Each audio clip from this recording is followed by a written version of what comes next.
পদ্মা, এই তো এসে পড়েছি আমরা মেঠার বন।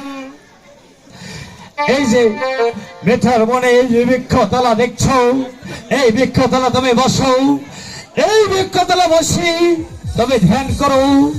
আর 12 বছর পর ওই চন্দ্র সদাগর এই রাস্তা দিয়ে আসবে এই বাণিজ্য করতেই, তোমার বাকি পুঁজি তুমি আদায় করে নিবে।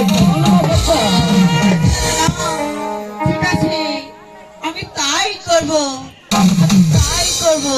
তাই ভুল করো না পদ্মা, তুমি ভুল করলে আবার আমার কিছু করাই নেই পদ্মা।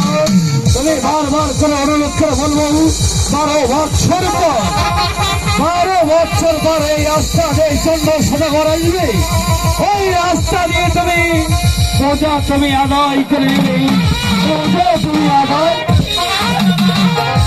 আমি তাই করব।